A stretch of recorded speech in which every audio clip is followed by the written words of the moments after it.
African players continue to shine in the English Premier League, what is arguably the most competitive league in the world. Bafana Bafana's Percy Tau was recently recalled from his loan spell in Belgium, but is yet to get off the mark or stake a claim in Graham Potter's starting lineup.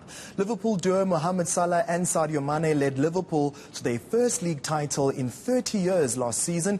To discuss African players' influence, we're now joined by African sport journalist Mimi Fawad. A very good afternoon, Mimi. Thanks for joining us all the way from London.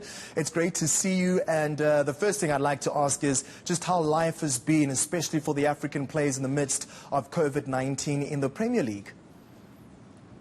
Well, Arthur, as I'm sure you know from watching the news, we're now in our third lockdown here in the United Kingdom, and this pandemic has affected everybody globally, sport and the Premier League as well. As you know, Liverpool and many of the players are playing without fans in stadiums. That's why we've been seeing so many unpredictable results in the Premier League this season so far. So for the African players, it's just the same like any of the players playing in the Premier League. It's been very difficult, and they've had to adapt to the changes that we're facing here.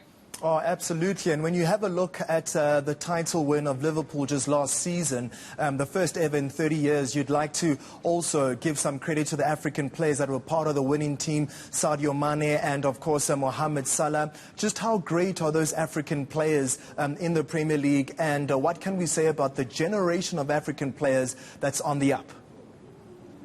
I remember when they won the title last season, I tweeted, Liverpool's title is the Africans that helped them to win that title. As we saw, you know, one of the top scorers in the Premier League, both with Mohamed Salah being the first Egyptian and as well for Mane being the first Senegalese winning the title. Top of the league there, you know, leading in front of the being at forwards, fantastic on the wings.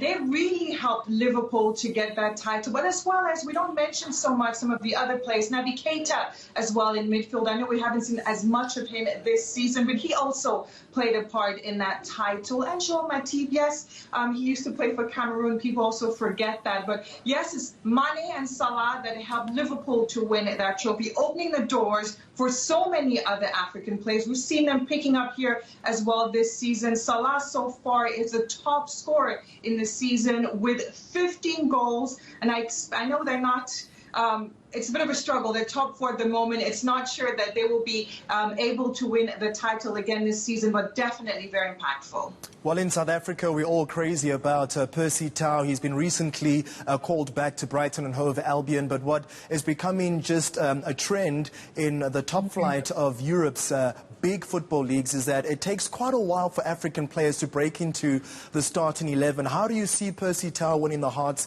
of Graham Potter and adapting to the style of play, which is the Premier League? You know, the Premier League is one of the toughest leagues in the world. It's very physical. And we see he's on the bench now for the match against Burnley. But he made a really good debut in the Premier League against Manchester City. We've seen spells of what he can bring to the league with defenders, pressing on the defenders with the pace that he has. He's also very dynamic. I think he just needs to get a bit more time to settle to the way of life and how, you know, things are here in the Premier League. So we put a lot of pressure on players to immediately bring those results. But don't forget, they're coming to a brand new league, a new country, and it really takes time for them to settle in. So I expect some good things from Percy Tau. We just need to give him a bit more time. And now we're seeing Brighton out of the relegation zone, and that win against Liverpool. All right, Mimi, just very lastly, I know that Nigeria is a massive African powerhouse in African football. Who, in your opinion, is the next star in Nigerian football, especially after we've just recently seen Odion Ighalo leave Manchester United for a duty elsewhere away from Old Trafford? For me, it's definitely Victor Osimhen of Napoli. He's the next big star for Nigeria, and everybody's keeping an eye out on him. He could possibly even break goal-scoring record for Nigeria, the Super Eagles.